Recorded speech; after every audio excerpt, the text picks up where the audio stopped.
haiwan yang ditemui semula selepas disangka pupus. Ikan silakan pupus 66 juta tahun lalu.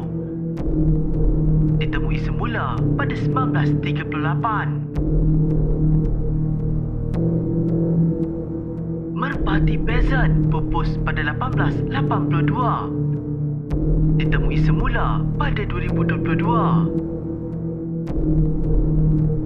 Burung terkahir pupus pada 1898. Ditemui semula pada 1948. Rusa tikus Vietnam pupus pada 1990. Ditemui semula pada 2019.